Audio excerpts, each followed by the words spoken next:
అందరికీ నమస్కారం. రామా ఎంటర్టైన్మెంట్స్కి స్వాగతం.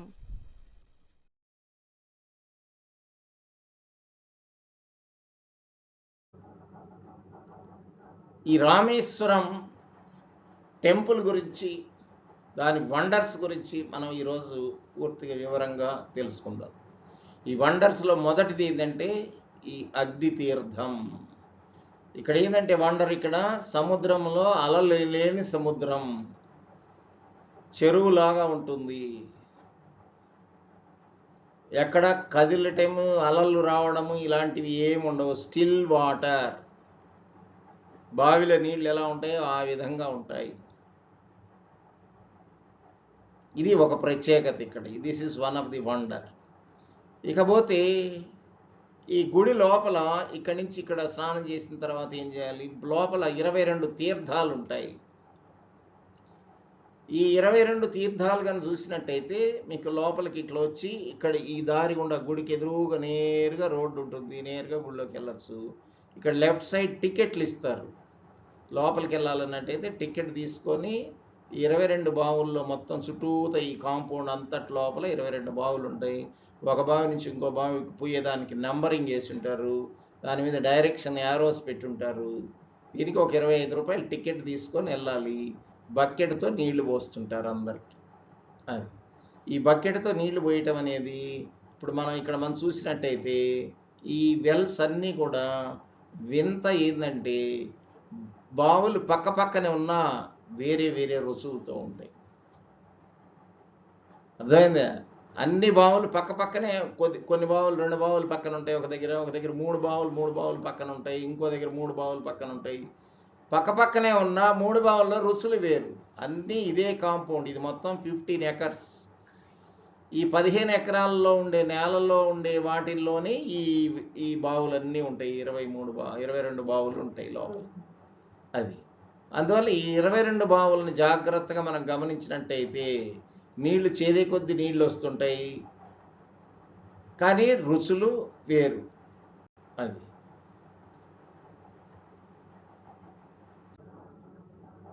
ఇక్కడ చూడండి, వెల్ ఇలా ఉంటుంది. మీరు టికెట్ కట్టినట్టయితే వీళ్ళు బకెట్తో 4-5 మీద ఒక బకెట్ నీళ్ళే అందరి మీద చల్లుతుంటారు. వీళ్ళు కూడా అట్లే బకెట్తో లాగుతుంటారు, అటు చల్లుతుంటారు. ఈ గట్టు మీద నిల్చుంటారు వీళ్ళంతా కూడా. వీళ్ళు దేవస్థానం ఎంప్లాయీస్. వాళ్ళకి టికెట్లు మనం కట్టిన డబ్బుల్లో వాళ్ళకి కొంత వీళ్ళు ఎంప్లాయీస్ని పెట్టుకున్నారు. వాళ్ళు పెట్టుకొని మనకు వాళ్ళ మీద నీళ్లు అందరి మీద చల్లుతుంటారు. అది ఇక్కడ మనం జాగ్రత్తగా గమనించాలి. వెల్లు 2 బార్ల లోతులోనే ఉంటుంది, పైన నీళ్లు ఉంటాయి, పక్కనే సముద్రం ఉంటుంది. కానీ ఇక్కడ మాత్రం ఉప్పు నీళ్లు కాదు.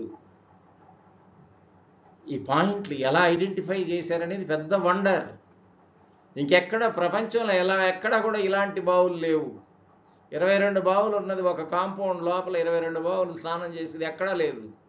శ్రీలంకలో కూడా వెళ్ళే కానీ అక్కడ 3 బావుల్లో స్నానమే, కానీ అక్కడ విపరీతం ఏంటంటే హాట్ వాటర్ స్ప్రింగ్స్, ఇక్కడ మామూలు నీళ్ళు. అది తేడా. ఇక్కడ వీటికి కుండ్స్ ఉంటాయి, ఇక్కడ కూడా మీకు బావుల్లాగా ఉంటాయి. 22 బావుల్లో స్నానం చేసినట్టయితే మోక్ష ప్రాప్తి కలుగుతుంది అనేది కూడా ఒక నానుడి. మీ సిన్స్, మీ పాపాలన్నిటి కూడా పరిహారం జరుగుతుంది అన్నది కూడా ఇక్కడ ఒక నానుడి ఉంది. అందువల్ల ఈ 20 ఇక్కడ మనకు పక్కన రాస్తారు ఏ తీర్థం ఏంటి, ఎవరు ఇక్కడ స్నానం చేస్తున్నారు, ఇది ఎట్లా వచ్చారు, ఈ రూట్ అంతా కూడా ఒక్కొక్క దాన్ని వెంబడి ఇంకో నెంబర్ చూసుకొని అవతలే పోతూ ఉంటాయి. అది ఇక్కడ కానీ చూసినట్టయితే మనకు రామేశ్వరం టెంపుల్ లోపల గిగాంటిక్ స్ట్రక్చర్స్, కళ్ళు చెదిరే కారిడార్స్ ఉంటాయి. ఆ రోజుల్లో సివిల్ ఇంజనీర్స్, ఆర్కిటెక్చర్ ఇంజనీర్స్ అనేది ఏం లేదు, ఒకళ్ళే ఇంజనీర్ అంతే. ఇంజనీర్ అంటే సివిల్ ఇంజనీరే. అప్పుడు ఆర్కిటెక్చర్ అయి కానీ చూసినట్టయితే మీకు అన్నీ కూడా స్టోన్ మేసనరీతో కట్టారు. ఇవన్నీ కూడా చాలా బ్యూటిఫుల్గా అందంగా ఉంటాయి. కారిడార్లో పోతుంటే మనకు మనస్సు ప్రశాంతంగా ఉంటుంది. అందువల్ల ఈ కారిడార్స్ అన్నిట్లో మీరు తిరిగితేనే సగం పాజిటివ్ ఎనర్జీ మీ బాడీలోకి వచ్చేస్తుంది. అందువల్ల ఇవన్నీ కూడా శక్తి కేంద్రాలు. అది వీటికి పురాణిక హిస్టరీ ఏంటి అన్నట్టయితే, శ్రీరాముడు శ్రీలంకలోకి వెళ్ళి సీతను తీసుకొచ్చేటప్పుడు రావణుడితో యుద్ధం జరిగి రావణుడిని చంపి తిరిగి వచ్చేటప్పుడు ఈ శ్రీలంక నుంచి ఈ రామసేతు మీదరగా రామేశ్వరం అనే ప్రదేశానికి వచ్చారు. ఈ రామేశ్వరం అనేది ఒక ఐలాండ్, అది ఒక శంఖు రూపంలో ఉంటుంది. శంఖం ఊస్తే శంఖానాదం ఎలా ఉంటుందో మీకు తెలుసు. అలాంటి శంఖులన్నీ కూడా ఇక్కడ దొరుకుతాయి, రామేశ్వరంలో మీరు కొనుక్కోవచ్చు. ఇక్కడ మీరు ఈ శంఖు షేపులో ఉండి ఈ ఐలాండ్ మీదకి వచ్చారు వాళ్ళు. ఎవరు? రాముల వారు, సీతమ్మ వారు, లక్ష్మణుడు, హనుమంతుడు అందరూ వచ్చారు. ఇక్కడ బ్రహ్మ కొడుకైనట్టు రావణాసురుణ్ణి చంపడం, ఆయన బ్రాహ్మణుడు కావటం, బ్రహ్మహత్య పాతకం, ఆ పాతక నివారణకు రావణ బ్రహ్మ శివుడికి అత్యంత ప్రీతిపాత్రమైన భక్తుడు. అలాంటి భక్తుడిని చంపిన దానికి పరిహారంగా ఆ ఋషుల కోరిక మేరకు రాముడు ఇక్కడ రామేశ్వరంలో శివలింగ ప్రతిష్ఠ చేసి పూజ చేయమని చెప్పగా హనుమంతుడిని కైలాస పర్వతం దగ్గరికి వెళ్ళి శివలింగాన్ని తీసుకురమ్మని ఆజ్ఞాపిస్తారు. హనుమంతుడు వెళ్ళి తిరిగి తీసుకురావడానికి లేట్ అయ్యి లోపల ఇక్కడ ముహూర్తం దగ్గర పడుతున్నందువల్ల అక్కడే దొరికిన ఇసుకతో లింగ రూపం తయారు చేసి అక్కడ ప్రతిష్ఠ చేస్తారు. దాన్నే సైకత లింగం అంటారు. అదే రామలింగం, రాముడి చేత ప్రతిష్ఠించిన లింగం అని అంటారు. హనుమంతుడు వచ్చేటప్పటికి టైం సుముహూర్తం దాటిపోతుంది, అందువల్ల ఈ సైకత లింగాన్ని ప్రతిష్ఠించారు. హనుమంతుడు వచ్చి నేను తెచ్చిన లింగాన్ని మీరు ప్రతిష్ఠించటం లేదు అనేటప్పటికీ రాముల వారు హనుమంతుడు తెచ్చిన విగ్రహాన్ని కూడా, సైకత లింగాన్ని కొంచెం దూరంలో దాన్ని కూడా ప్రతిష్ఠిస్తారు.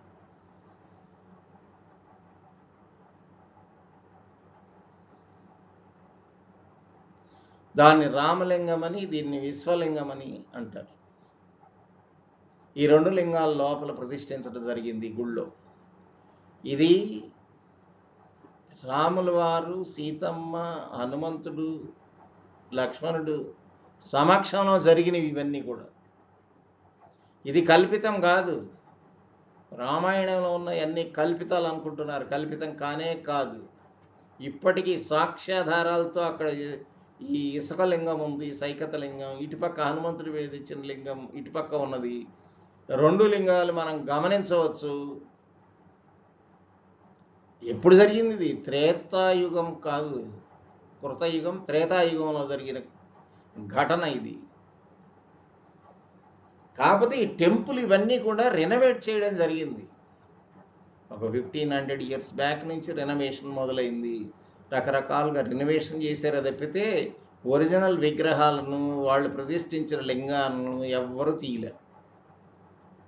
పైన చుట్టూత కాంపౌండ్ వాల్ కట్టం, గోపురాలు 4 తట్లు 4 గోపురాలు, గిగాంటిక్ స్ట్రక్చర్స్. అవి కూడా సముద్రంలో నుంచి డైరెక్ట్గా మనకు రేస్ ఇటు పడుతుంటాయి తూర్పు పక్క నుంచి. వాస్తు శాస్త్ర నిపుణులు అంతా కూడా మీరు శోధించిన అక్కడ అన్ని రకాల దాంట్లోనే ఉంటాయి.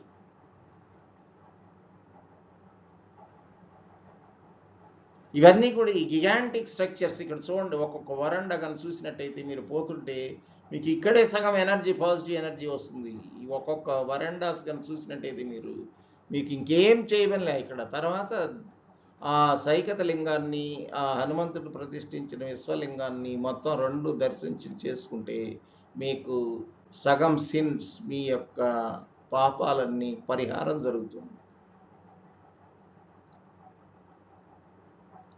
ఇలాంటి స్ట్రక్చర్ మనం ఎక్కడా కూడా చూసి ఉండం. ఇది జ్యోతిర్లింగ క్షేత్రంలో ఒకటి. 12 జ్యోతిర్లింగ క్షేత్రం అంటారు దీన్ని. 12 జ్యోతిర్లింగాలు ఏమేమి ఉన్నాయి అన్నట్టయితే, సౌరాష్ట్రే సోమనాథంచ, శ్రీశైలే మల్లికార్జునం, ఉజ్జయిన్యం మహంకాళి, ఓంకారే మమలేశ్వరం, వైద్యనాథం చితాభూమౌ ఢాకిన్యాం భీమశంకరం సేతుబంధేతు రామేశం నాగేశం దారుకావని వారణాస్యంతు విశ్వేశం త్రయంబకం గౌతమీతటే కేదారం హిమవత్పృష్ణే గృష్ణే సంచ శివాలయే ఏతాని జ్యోతిర్లింగాని సాయం ప్రాతః పఠేన్నరః సప్తజన్మ కృతం పాపం స్మరణేన వినశ్యతి. ఈ శ్లోకాన్ని ఉదయం సాయంత్రం పఠిస్తేనే సప్తజన్మల పాపాలన్నీ పోతాయి అంటున్నారు. అక్కడికి పోయి చూసినట్లయితే జన్మ తరించినట్లే. అట్లాంటిది జ్యోతిర్లింగ క్షేత్రం. ఇక వెళ్ళినట్లయితే మిగతా వండర్స్ ఏమున్నాయి చూద్దాం. రామేశ్వరంలో ఇంకొక వండర్ ఏంటంటే పాంబన్ బ్రిడ్జ్. ఇది పాంబన్ బ్రిడ్జ్. ఇక్కడి నుంచి దీని లోపల గుండా ట్రైన్ వెళ్తుంది. మామూలుగా రైలు గేట్లు మూసారంటే ఏమని అర్థం? రోడ్ ట్రాఫిక్ అంతా ఆగిపోతుంది, రైల్ ట్రాఫిక్ మాత్రమే పోతూ ఉంటుంది.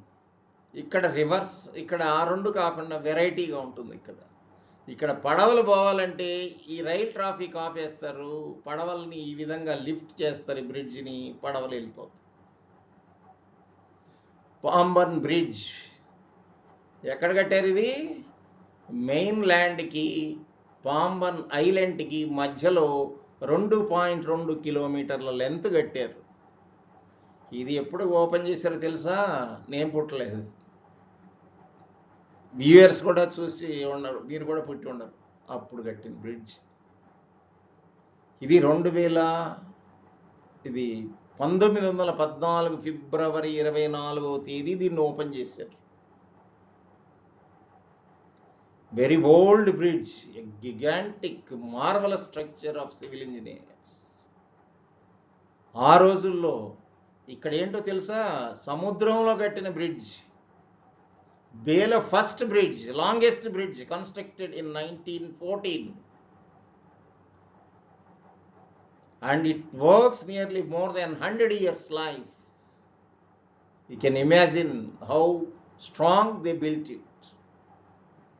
ఇక్కడ ఏంటో తెలుసా? ఇవన్నీ కూడా sea water, salt water, drinkable water కాదు, సాల్ట్ వాటర్. ఇందులో ఇంకా ఏంటో తెలుసా? సైక్లోన్ ప్రోన్ ఏరియా ఇది. ఈ కరోజివ్ ఎన్విరాన్మెంట్లో, సైక్లోన్స్తో వీటన్నిటిని తట్టుకొని నిలబడగల బ్రిడ్జ్ ఏదైనా ఉందంటే అది ఈ పాంబన్ బ్రిడ్జ్ మాత్రమే. ఈ సైక్లోన్ వచ్చింది 1964లో. డివాస్టేషన్ మొత్తం కూడా. ఈ బ్రిడ్జ్ మీద ఉండే ట్రైన్ పోతా ఉంది అప్పుడు, ప్యాసింజరు హెవీ ఒక్కసారిగా వచ్చేసింది, సునామీ లాగా వాటరు సముద్రంలో. ఆ ట్రైన్ మొత్తం కింద పడిపోయింది, సముద్రంలోకి పడిపోయి. అందరు అందులోని ప్యాసింజర్స్ 200 మంది చనిపోయారు. స్పాట్ డెడ్ అంతే, ఇంకా ఎవ్వరు ఒక్కళ్ళు కూడా బతకలేదు. అలాంటి బ్రిడ్జ్ అనమాట. అట్లాంటి వాటికి కూడా తట్టుకొని నిలబడగలిగింది ఈ బ్రిడ్జ్. ఇటు మన షిప్లు వస్తున్నట్టయితే రైల్ ట్రాఫిక్ ఆపేస్తారు. ఇక్కడ ఈ బ్రిడ్జిని లిఫ్ట్ చేస్తే దాని కిందగా షిప్లు వెళ్తుంటాయి, ఫెర్రీస్, బోట్స్, ఇవన్నీ పోయేదానికి. వీటికి ఒక బ్రిడ్జిని పైకి లేపి, ఆ రోజుల్లో అప్పటి నుంచి this is the first largest bridge constructed in India. ముంబైలో లేటెస్ట్గా కట్టారు 2023లో, 2010లో. అప్పుడు దాకా ఇదే లార్జెస్ట్. అది ఇప్పుడు ఇందులో ఈ బ్రిడ్జిని ఇప్పటికీ ఉంది. ఇప్పుడు కొద్దిగా 2023లో దీన్ని మూసేశారు. మొత్తం కూడా రిపేర్స్ లోపల టెస్ట్ చేసి not fit for traffic, rail traffic అని చెప్పి ఇప్పుడు మళ్ళీ 550 కోట్లతో రైల్ వికాస్ నిగమ్ వాళ్ళ చేత, లిమిటెడ్ వాళ్ళ చేత కొత్తగా ప్యారలల్గా బ్రిడ్జ్ కడుతున్నారు. ఇప్పుడు ఇది 1914 నుంచి ఇప్పుడు వరకు 2000 చిల్లర సంవత్సరాల వరకు ఈ ద్వారానే ఇటు నుంచి వెళ్ళేది. ఎప్పుడు కూడా ఏంది రైల్ ట్రాఫిక్ నుంచి వెళ్ళాల్సిందే, పిలిగ్రమేజెస్ అందరు కూడా, డివోటీస్ అంతా ఇటుకుండా పోవాల్సిందే, ట్రైన్లో పోవాల్సిందే. మీరు అక్కడ దాకా కారులో మండపం అనే ఒక స్టేషన్ ఉంది, ఆ స్టేషన్ దాకా వెళ్ళి అక్కడ దిగి అక్కడి నుంచి మళ్ళీ అందరు రైలు ఎక్కాల్సిందే. కార్లో బో, బస్సులో బో, ఎట్లన్నా బో, అక్కడ దిగాల్సిందే, దిగి ఈ ట్రైన్లో వెళ్ళాల్సిందే, ఈ బ్రిడ్జి మీదుగా వెళ్ళాల్సిందే. అందువల్ల this is one of the wonder. ఇన్నేళ్ళు ఉందంటే సక్సెస్ఫుల్గా. ధనుష్కోడి అని ఇంకో స్టేషన్ ఉంది, అక్కడ దాకా ఉండేది రైల్వే స్టేషన్, అక్కడ దాకా పోయేది ట్రైన్స్ ఇంతకుముందు. మొత్తం స్టేషన్ అంతా కూడా డివాస్ట్ అయిపోయింది, మొత్తం పడిపోయినాయి, ఏం లేదు అసలు, మచ్చుకు గోడలు మాత్రం మిగిలి ఉన్నాయి. ఇప్పుడు నేను చూస్తే రీసెంట్గా గోడలు మాత్రమే ఉన్నాయి అంతే, ఇంకేం లేవు, ఆనవాళ్ళు అసలు ఏం. రైల్వే ట్రాక్ మొత్తం వాష్ అప్ అయిపోయింది, కానీ ఈ బ్రిడ్జ్ మాత్రం ఉంది. Number of cyclones it withstands that bridge. So all these natural calamities are taken into consideration while designing this bridge. Sea water lo first time getting bridge, anta successful ga unna bridge, this is the only bridge that is called Pamban Bridge. Everyone has to see this bridge and they have to go over this, and you have to wait up to this year ending, 2024 ending. They may complete another railway bridge. Up to that, during Rajiv Gandhi period, another wonder was created. We will show that also.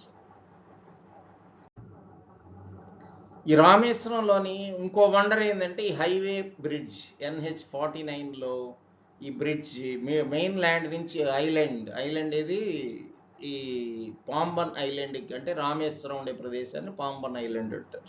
ఈ ఐలాండ్కి connect చేశారు. ఈ bridge పేరు ఏం పెట్టారంటే అది Pamban bridge అని ఉంది, ఇది అన్నయ్య ఇందిరాగాంధీ రోడ్ బ్రిడ్జ్ అని పెట్టారు. ఇది 1988లో దీన్ని ఓపెన్ చేశారు, రాజీవ్ గాంధీ ప్రధానమంత్రిగా ఉన్నప్పుడు.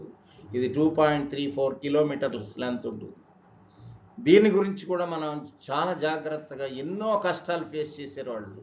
సాల్ట్ వాటర్ ఒకటి, సైక్లోన్స్ ఒకటి, ఇట్లాంటివన్నీ కూడా ఎన్నో కష్టాలకు ఓర్చి ఈ బ్రిడ్జిని కట్టారు. ఒక బ్రిడ్జ్ దగ్గర, ఒక స్పాన్ దగ్గర చూసినట్టయితే వాళ్ళు ఎంత కాంక్రీట్ వేసినా వెళ్ళిపోతూ ఉంది, వాళ్ళ వల్ల కాలేదు.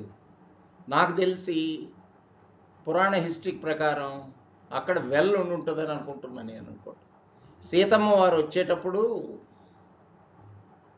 నీళ్లు కావాలని అడిగితే ఆ బాణాన్ని రాముల వారు వదిలి అందులో నుంచి జలం పైకి లేపి ఆ నీళ్లను పట్టి ఇచ్చారు తాగేదాన్ని. అక్కడ అలాంటి బావి ఏదైనా ఉంది అని నేను అనుకుంటున్నాను. అక్కడ వాళ్ళు ఎంత కాంక్రీట్ వేసినా వండర్ అన్నమాట, వాళ్ళకి ఎవరికీ అర్థం కాలేదు, వెళ్ళిపోతూ ఉంది అంతే. పియర్ కట్టలేకపోయారు. అక్కడ ఏం చేశారంటే డిజైన్ మార్చేశారు. వండర్ ఏదంటే అక్కడ డిజైన్ మార్చేశారు. 2 క్యాంటిలివర్స్ ఇట్లా పెట్టారు, ఇట్లా పెట్టి ఆ మధ్యలో పిల్లర్ లేపేశారు. ఇక్కడ ఉండాల్సిన పిల్లర్ లేపేసి 2 క్యాంటిలివర్, అటు ఇటు బ్రిడ్జ్ నుంచి క్యాంటిలివర్, ఇటు క్యాంటిలివర్ పెట్టి బ్రిడ్జ్ని కంటిన్యూ చేశారు. You can see it. జాగ్రత్తగా గమనిస్తే రేపు రైల్వే లైన్ అయినాక పోయేటప్పుడు మీరు హైవే బ్రిడ్జ్ అని జాగ్రత్తగా గమనించండి. ఒక పియర్ ఉండదు ఒక దగ్గర. ఏమంటే అది అక్కడ కన్స్ట్రక్షన్ చేసేటప్పుడు ఎంత కాంక్రీట్ వేసినా వెళ్ళిపోతుంది. మిగతా అన్ని పియర్స్కి ఇబ్బంది రాలేదు, అక్కడ ఒక్క పియర్కి మాత్రం ఒక దగ్గర ఇక్కడ ఈ రేంజ్లో ఉంటుంది నాకు తెలిసి బ్రిడ్జ్. అక్కడ నేను కూడా చూశాను బ్రిడ్జ్ని, అక్కడ కట్టేటప్పుడు కూడా వెళ్ళాను నేను అక్కడికి. నేను అప్పుడు ఉద్యోగంలో కొత్తల్లో చేరి అక్కడ వెళ్తే వాళ్ళు ఆ బ్రిడ్జ్ కడుతున్నారు. అప్పుడు ఇక్కడ నేను అక్కడ ఒక ట్రైనింగ్కి వెళ్తే అక్కడి నుంచి వాళ్ళు అక్కడికి తీసుకెళ్లారు. ఇక్కడి నుంచి పడవలో మమ్మల్ని అక్కడ తీసుకెళ్తే వాళ్ళు ఇక్కడ ఈ ప్రాబ్లం వచ్చింది అని చెప్పారు వాళ్ళు. అది అట్లా ఇట్లాంటివి ఎన్నో మార్వలస్ స్ట్రక్చర్స్ ఉంటాయి, ఇంజనీరింగ్ మార్వలస్ స్ట్రక్చర్స్. మీరు జాగ్రత్తగా గమనించాలి, దీన్ని అప్రిషియేట్ చేయాలి. ఇట్లాంటి కన్స్ట్రక్షన్స్ ఎంకరేజ్ చేస్తే సివిల్ ఇంజనీర్స్ ఇంకా వండర్స్ చేయగలుగుతారు. అది ఇట్లాంటిది ఇది హైవే బ్రిడ్జ్, NH49లో హైవే బ్రిడ్జ్, మెయిన్ ల్యాండ్ నుంచి ఇటు ఐలాండ్కి కనెక్ట్ చేసే రోడ్ బ్రిడ్జ్ ఇది. అది రామేశ్వరం దగ్గర ఉండే వండర్ ఇంకోటి ఏంటంటే ఇది బడా చార్ధామ్లో ఒకటి. ఇక్కడ ఈ రామేశ్వరం అనేది బడా చార్ధామ్లో దక్షిణ భాగంలో ఉండేది.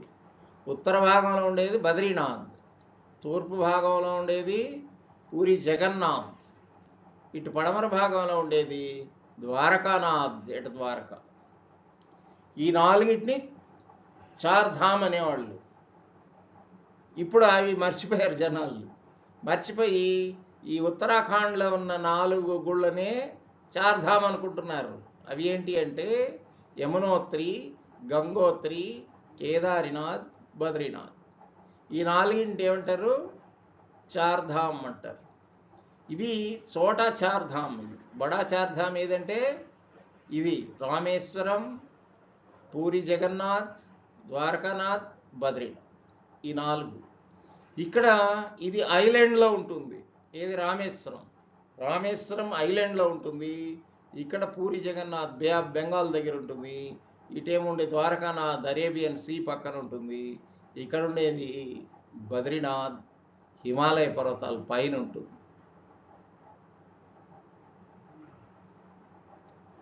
ఇక్కడ బద్రీనాథ్లో మీరు తెలుసుకోవాల్సింది చాలా ఉంటుంది. 2013లో నాకు తెలిసి ఇక్కడ భయంకరమైన వరదలు వచ్చాయి. ఎందుకో తెలుసా? ఇక్కడ సరస్వతి నది పుట్టిన దానికి అందరూ బద్రీనాథ్ వెళ్ళి స్నానం చేసి అక్కడి నుంచి కేదార్నాథ్ వెళ్ళారు. ఇది తప్పు. ఎప్పుడు కూడా మీరు యాత్ర చేయవలసి వచ్చినట్టయితే ఈ చోట చార్ధామ్ ఫస్ట్ యమునోత్రి, గంగోత్రి, కేదారినాథ్, బద్రీనాథ్ చేయాలి. ఈ చార్ధామ్ యాత్రలో ఇక్కడికి వెళ్ళి మీరు మళ్ళీ వెనక్కి రాకూడదు, ముందుకు వెళ్ళకూడదు, అవతలకి పైనుంచి కిందకి రావాలి. లేదు దోధామ్ వరకే పోయి రావాలనుకున్నారు అనుకోండి, ఏంటి బద్రీనాథ్, కేదారినాథ్. కేదారినాథ్ ఫస్ట్ చూడాలి, తర్వాత బద్రీనాథ్ చూడాలి. బదరీ చూసి కేదార్ చూసినట్టయితే యాత్ర నిష్ప్రయోజనం. అట్లా చేయకూడదు. ప్రళయానికి కారణం ఏందో తెలుసా? పుష్కరాలకు అందరూ బద్రీనాథ్ వెళ్ళి అక్కడ దర్శనం చేసుకొని స్నానం ఆచరించి పుష్కరాల నదిలో అక్కడి నుంచి కేదార్నాథ్ వెళ్ళారు లక్షల మంది. అక్కడ కూడా వండర్స్ జరిగాయి. అప్పుడు మొత్తం వరద, భయంకరమైన వరద వచ్చింది. ఫ్లాష్ ఫ్లడ్స్, ఎర్త్ షేక్ కావటం, న్యాచురల్ స్ప్రింగ్ బ్రేక్ కావటం, లక్షల మంది అక్కడ కొండ మీద నిలబడటం, గుర్రాలు బంద్ కావడం, ఇట్లా అట్నుంచి డ్యామ్ దగ్గర వాళ్ళు బ్లాస్ట్ చేయడం, అట్నుంచి ప్రెజర్, ఇట్నుంచి ప్రెజర్, అన్ని ప్రెజర్స్ ఒక్కసారి బట్టి కింద నుంచి కూడా లేచి వచ్చేసింది. అక్కడ కానీ చూసినట్టయితే మీరు Kedarnath temple, most powerful temple in the world, అంత ఫ్లడ్లో కూడా టెంపుల్ చెక్కు చెదరలేదు. ఎంతో వరద వచ్చింది, ఎన్నో కొట్టకపోయినాయి, అన్ని బిల్డింగ్లు పడిపోయినాయి, ఒక్క బిల్డింగ్ కూడా లేకుండా వాష్ ఆఫ్ అయిపోయింది మొత్తం కేదార్నాథ్ అంతా. Only one temple which is there at Kedarnath is the Kedarnath temple. బిల్డింగ్లు నిలువున మనం చూస్తుండగానే మొత్తం నదిలో పడిపోయినాయి, వాష్ ఆఫ్ అయిపోయినాయి. ఆర్తనాదాలు, జనాలు పరిగెత్తున్నారు, పోలేకపోతున్నారు, పైకి ఎక్కలేకపోతున్నారు. కొంతమంది రక్షించారు హెలికాప్టర్లో. దరిదాపు 1000 మంది చనిపోయారు అప్పుడు. చిత్రం ఏందో తెలుసా? ఆ గుడి వెనక పెద్ద బండ వచ్చి ఆగింది. గుడికి తగలకుండా కరెక్ట్గా దగ్గరికి వచ్చి ఎట్లా ఆగింది? ఎంత పవర్ ఉందో చూడండి అక్కడ. అసలు అంత పెద్ద బండలు లేవు అక్కడ ఎక్కడా కూడా. ఆ బండ ఎట్టు వచ్చిందో ఎవరికి అర్థం కాదు. It is a mystery. అందువల్ల అక్కడ బండ రావడం, నిలవడం, గుడికి ఏం దెబ్బ తగలపోవడం, వెనకొచ్చిన వరదంతా ఆ బండను తగిలి అటు ఇటు చీలిపోవడం, ఇదంతా కూడా మిరాకిల్. పాండవులు ప్రతిష్ఠించిన గుడి అది, చిన్న గుడి కాదు అది, చాలా పవర్ఫుల్. అందువల్ల మీరు ఇట్లాంటి జాగ్రత్తలు తెలుసుకోవాలి. ఎక్కడికైనా యాత్రకు వెళ్ళేటప్పుడు ఎటు నుంచి ఎటు పోవాలి. ఇప్పుడు ఇక్కడి నుంచి పోయారు, ఇటు నుంచి ఇట్లా రావాలి, ఇట్లా రావాలి, ఇట్లా పోవాలి, ఇంకంతే రావాలి వెనక్కి బ్యాక్. ఒక క్లాక్ వైజ్ మేనర్లో వెళ్ళాలి. ఫస్ట్ పూరి జగన్నాథ్ పోతే తర్వాత రామేశ్వరం, తర్వాత ఇటు పోవాలి ఎక్కడికి? ద్వారకానాథ్, తర్వాత ఇటు బద్రీనాథ్, ఇలా వెళ్ళాలి. అందుకని నేను ఎందుకు చెబుతున్నా అంటే ఒక సిస్టమ్ ఫాలో కావాలి ఎప్పుడు కూడా. మన పురాణాల్లో చెప్పిన ప్రకారంగా మనం పోతే దాని యొక్క ఫలితం ఎక్కువ మీరు పొందేదానికి ఆస్కారం ఉంటుంది. ఇది రామ్నాథ్ టెంపుల్ అంటారు. రాముడు ప్రతిష్ఠించిన శివలింగం ఉండేది ఇది ఒక్కటి. మిగతా 3 వైష్ణవ ఆలయాలు ఉంటాయి. ఇక్కడ మాత్రం శివుడిది ఉంటుంది. అందువల్ల దీనికి ఇది కూడా ఒక వండర్ అన్నమాట. అందువల్ల అందరు కూడా మీరు దీన్ని ఈ వండర్స్ ఆఫ్ ది రామేశ్వరం అన్ని తెలుసుకొని మీరు దర్శించినట్లయితే మీకు పూర్తి అనుభూతి కలుగుతుంది. రామేశ్వరంలో మనము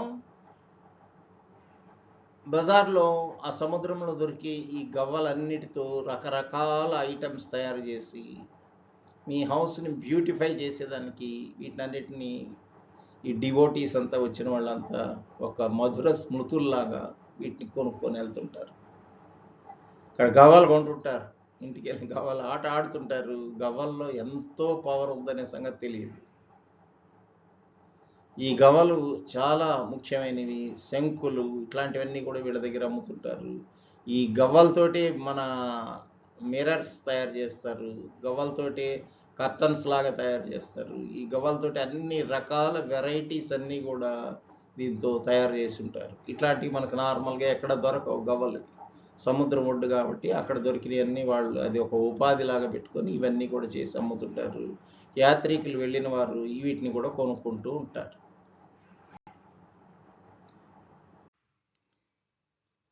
ఇప్పుడు రామేశ్వరంలో ఉండే ఇంకో వండర్ని గురించి తెలుసుకుందాం. అదే రామసేతు. శాటిలైట్ వ్యూ చూస్తే ఇది శ్రీలంక. శ్రీలంకకి రామేశ్వరం నుంచి రూట్ ఉంది. ఈ రూట్నే రామసేతు అంటారు. ఇది ఎప్పుడుంది? త్రేతాయుగంలో ఉంది. దాని తర్వాత ద్వాపర యుగం అయిపోయింది. ద్వాపర యుగం అంటే 8,64,000 సంవత్సరాలు అయిపోయింది. దాని ముందు త్రేతాయుగంలో ముందుకు జరిగింది. దాని తర్వాత ఇప్పుడు కలియుగంలో కూడా ఒక 5,000 సంవత్సరాల చిల్లర జరిగింది.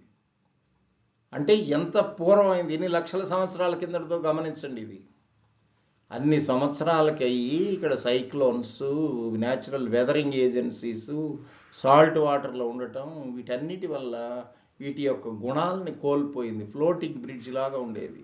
ఈ స్టోన్స్ అన్ని శాండ్ స్టోన్స్లో హై ఎయిర్ నింపినట్టయితే అవి లైట్ వెయిట్గా తయారవుతాయి. అలాంటివి ఆ రోజుల్లో ఆ టెక్నాలజీ అన్ని లక్షల సంవత్సరాల కిందట ఆ టెక్నాలజీ హనుమంతుల వారు ఎలా కనుక్కున్నారు? అప్పుడు ఎవరు ఇంజనీర్స్ ఉన్నారు ఇందులో? Civil engineers. మార్వలస్ స్ట్రక్చర్స్ అన్నీ కూడా ఇట్లాంటివన్నీ కూడా కట్టారు. ఇదిగో మనకు కనబడతా ఉంది ఎవిడెన్స్. ఇదివరకు శాటిలైట్లు మనకు పెనిట్రేట్ అయ్యి మన కింద ఉండేది కనపడేది కాదు. ఇప్పుడు పవర్ఫుల్ కెమెరాస్ వచ్చిన దానివల్ల మనం ఇప్పుడు చూడగలుగుతున్నాం ఇవన్నీ కూడా. అందువల్ల ఇవి జాగ్రత్తగా గమనించుకోవాలి మనం. ఇదన్నీ ఉత్త ట్రాష్ అనడానికి లేదు. రామసేతు కట్టాడు ఇవన్నీ మనం ఊరక రామాయణంలో వింటున్నాం అనేది కాదు. రామాయణం అంతా రియల్ స్టోరీ. ఇది ఇట్ ఈజ్ నాట్ కల్పితం కాదు. ఇది ఇక్కడ మనకి ఎవిడెన్స్ ఇదిగో ఇక్కడ కనబడుతుంది మీకు బ్రిడ్జ్. ఇప్పుడు కూడా మనం పోయి చూసినట్టయితే నీళ్ళల్లో క్లియర్గా ఉంది. ఇది లేకుండా ఏం పోలేదు. ఇన్ని సంవత్సరాలు అయ్యే లోపల మీకు ఇలాంటి పరిస్థితి వచ్చింది. అంతేగాని ఇట్లాంటివి లేదు అని అనకూడదు. మనకు తెలియదు అనాలి అంతే, లేదు అనకూడదు. దాని గురించి హిస్టరీ తెలుసుకున్నట్టయితే ఇప్పుడు అందరికీ ఉందని తెలుసు కాబట్టి హిస్టరీ వాళ్ళకి జాగ్రత్తగా మనం గమనించుకోవచ్చు, చూడవచ్చు. ఇట్లాంటి లైట్ వెయిట్ స్టోన్స్ సమూహాల్లాగా ఏర్పరిచారు అక్కడ. వాటి మీద కూడా వెళ్ళారు. వ్యానర్ సేన వేల మంది ఇటు నుంచి అటు దాటుకొని వెళ్ళారు. అటు ఎవరు ఉన్నది? శ్రీలంకలో రావణ బ్రహ్మ, కింగ్ ఆఫ్ శ్రీలంక. అట్లాంటి వాళ్ళ మీద పోయేటప్పుడు చాలా జాగ్రత్తగా ఉండాలి. అమిత భక్తిపరుడు ఆయన. శివుడే ప్రాణం అనుకుంటాడు. అలా పూజ చేసే ఆయన. అలాంటి ఆయనకి కూడా ఈ కోరిక, డిజైర్, ఈ కామం అని వచ్చినప్పుడు జాగ్రత్త లేకుండా, అందుకే మనం అంటారు ఆహార నిద్ర భయ మైథునంచ సమానమీ తత్పశుభీ నరాణం ధర్మో హితేషో మధికో విశేషో ధర్మేణ హీన పశుభి సమానః అన్నారు. ఆహార నిద్ర భయ మైథునంచ సమానమేతత్ పశుభి నరాణం. ఆహారం తినటంలో కానీ, నిద్రలో కానీ, భయంలో కానీ సమానమేతత్ పశుభి నరాణం. పశువులకి మనకి ఏం తేడా లేదు. ధర్మో హితేషో మధికో విశేషో ధర్మేణ హీన పశుభి సమాన. ధర్మం పాటించినట్టయితేనే, ఇక్కడ ధర్మం పాటించలేదు, అధర్మంగా వచ్చాడు, అందుకే చంపేయబడ్డాడు. అందువల్ల మీరు కూడా ధర్మంగా ఉండాలి. ధర్మంగా ఉన్నప్పుడు మిమ్మల్ని ఎవరు ఏం చేయరు. అధర్మానికి పోతే శిక్ష తప్పదు. అది ఇక్కడ అధర్మంగా రాబట్టి ఇక్కడ చివరికి మరణం పొందాడు. అది ఇప్పుడు ఈ పురాణం అంతా మనం చదువుకున్నా ఇక్కడ మనకి ఇవన్నీ తెలుస్తున్నాయి, క్లియర్గా ఉంది అనేది ఎవిడెన్సెస్ ఉన్నాయి. ఈ Ram Setu is another wonder, marvellous structure of civil engineers. They have to learn so many things from here, what type of stone it is. ఇక్కడ మళ్ళా మీరు కనుక చూసినట్టయితే రామేశ్వరం అట్లాంటి స్టోన్ దగ్గర పెట్టి మనకు చూపిస్తుంటారు. ఒక దగ్గర మన నెత్తిన పెడతారు, weightless. Very rare stones are available even now. The technology, they have to use it. ఇక్కడ ఆ టెక్నాలజీని వాడి సముద్రంలో కూడా సపోర్ట్ ఏం లేకుండా సమూహంగా ఈ శాండ్ స్టోన్ వాటిని తయారు చేసి అక్కడికి పంపించి భారీగా సముద్రంలో తేలేటట్టు చేసి దాని మీద నుంచి వానర సైన్యం అంతా అవతలకి వెళ్ళడం జరిగింది. Is one of the another marvellous structure. We have seen Pamban Bridge and we have also seen the Ramasetu and another bridge, Annai Indira Gandhi Bridge, Highway Bridge, NH49. And we have also seen the another wonders, wells inside the temple. All these things we have covered in this particular video. If you have any doubt, you can comment it.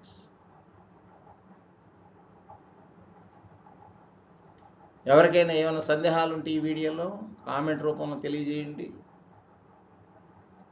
ఇవన్నీ కూడా మేము వెళ్ళి అక్కడ రామేశ్వరంలో 7-8 సార్లు వెళ్ళాను. వెళ్ళినప్పుడల్లా ఏదో తెలియని అనుభూతి. అంటే ఇక్కడ చార్ధామ్ యొక్క అనుభూతి, జ్యోతిర్లింగ క్షేత్రం యొక్క అనుభూతి, స్వయంభూ మన రాములు వారు ప్రతిష్ఠించిన లింగం కాబట్టి అక్కడ ఇంకా ఈ అనుభూతి, 3 అనుభూతులు ఇక్కడ మనం చూడొచ్చు. ఈ వండర్స్ను కూడా మనం గమనించవచ్చు. అది ప్రేక్షకులందరూ కూడా ఈ వీడియోని లైక్ చేస్తారని, మీకు నచ్చినట్లయితే అందరికీ ఫార్వర్డ్ చేయండి, లైక్ చేయండి, షేర్ చేయండి.